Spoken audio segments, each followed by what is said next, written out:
When things start to crumble, it rarely happens in one loud, dramatic moment. Usually, it's much quieter, a slow unraveling, small signs piling up, weighing on you bit by bit. That night, I waited for Samantha to come home. Midnight came and went along with my patience. She had gone out with friends, saying she needed some space. But when the door finally creaked open and I saw her, my stomach sank. She looked like she'd been through a storm. Her hair wild, clothes loose and rumpled like they'd been pulled at. Then there was something else I couldn't ignore, a faint wetness on her thighs. I froze. The air around her carried a scent. Not hers, not mine, but someone else's cologne. A stranger's. I said nothing as I helped her to bed, cleaning her up silently, trying to push down the dread gnawing at me. "What happened, Sam?" I asked gently, though my voice trembled. Her eyes were glassy and unfocused.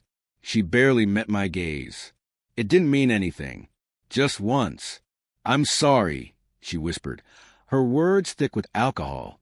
Those words hit me harder than anything else could. Sorry for what?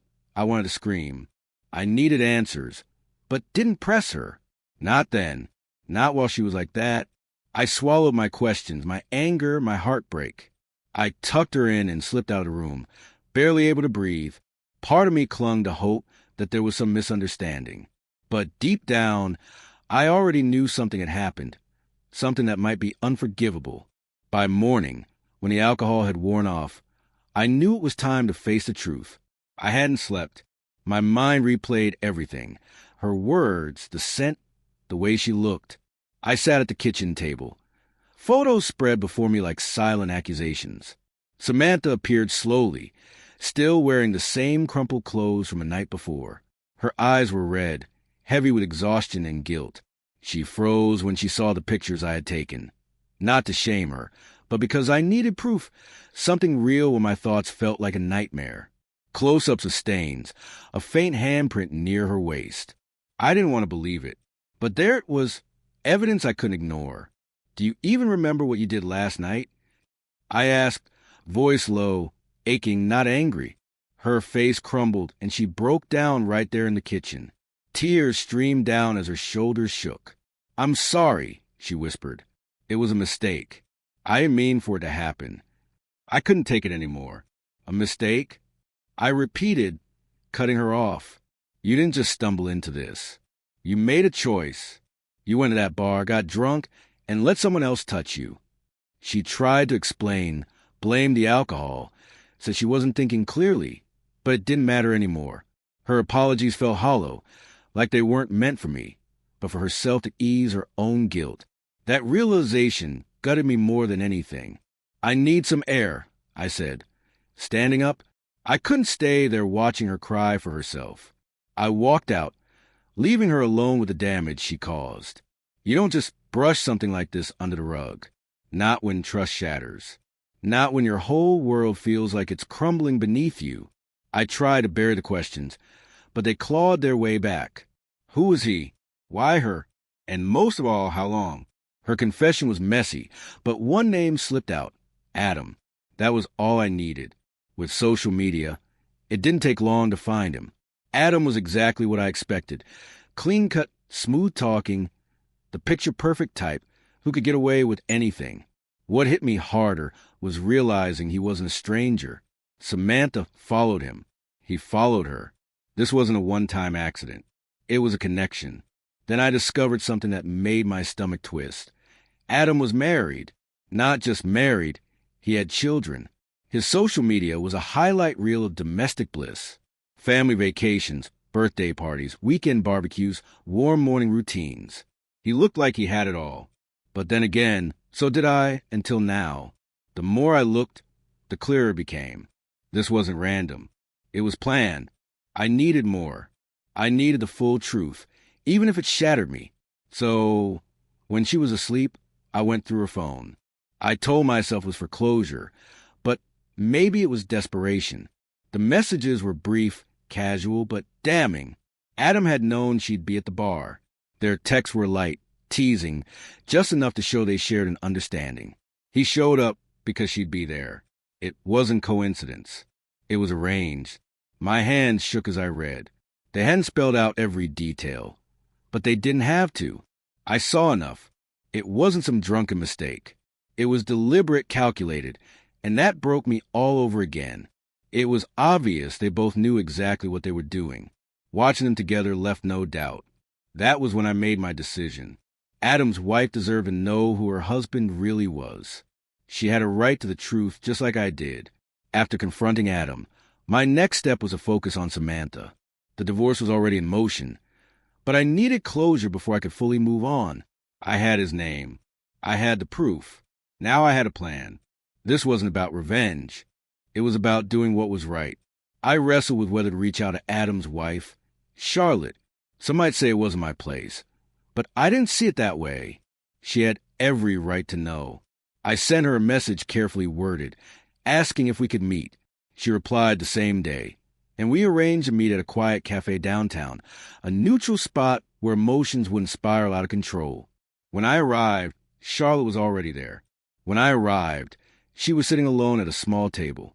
She had a calm, understated presence, dark hair pulled back, dressed simply, but with a nervous energy that gave her away. She seemed confused, but greeted me kindly.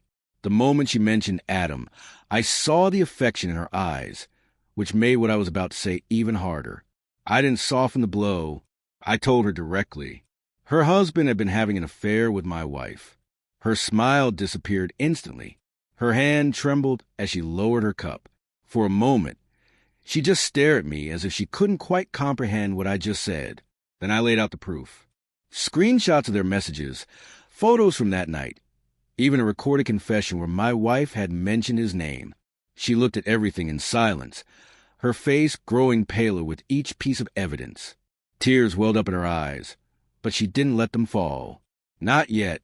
She sat frozen, trying to process it all. When she finally spoke, her voice was shaky but steady.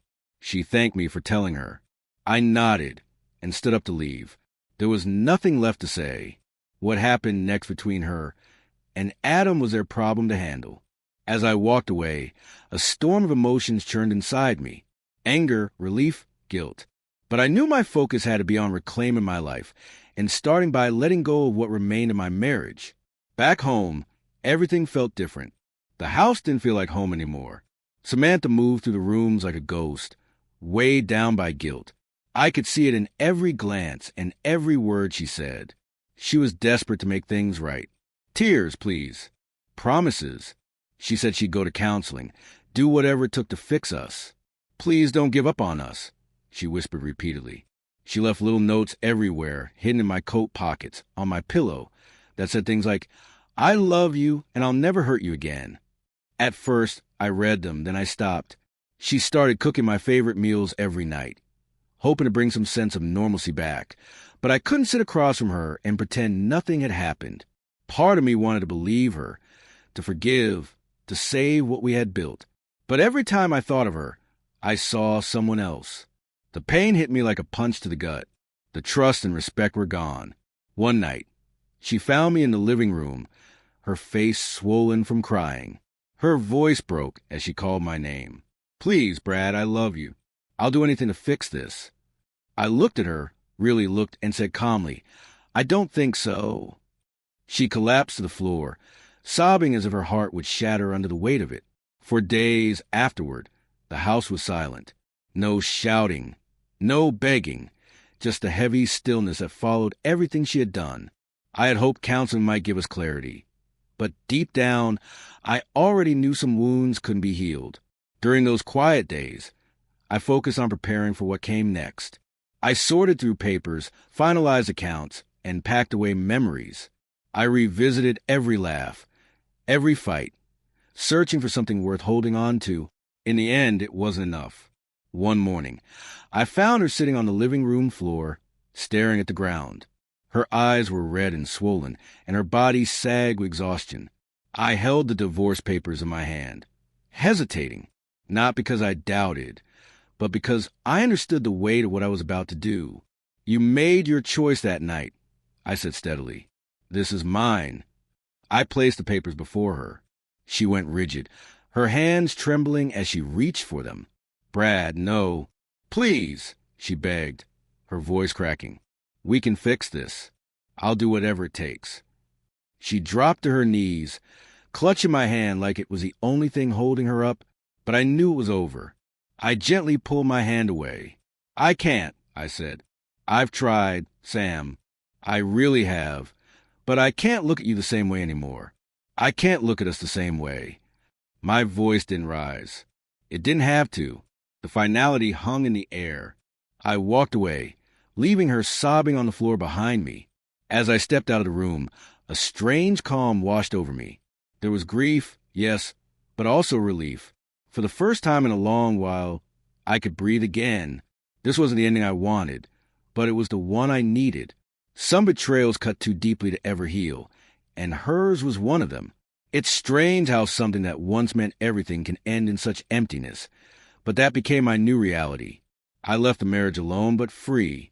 At first, I couldn't even sleep in our bedroom. Her scent lingered, bringing back memories. I stayed on the couch instead. Slowly, things began to change. I shifted my focus from what I'd lost to what I could build.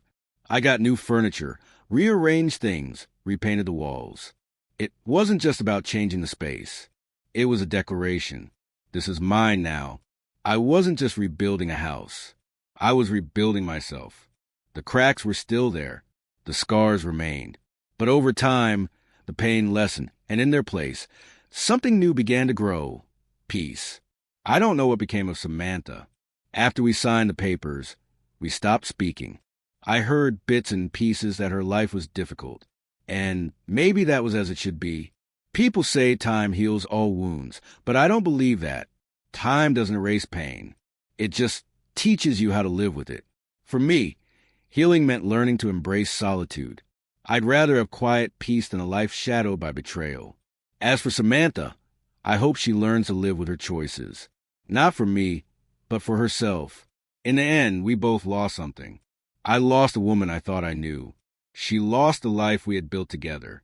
But the difference is I found something in return. I found myself, and that made every painful step worth.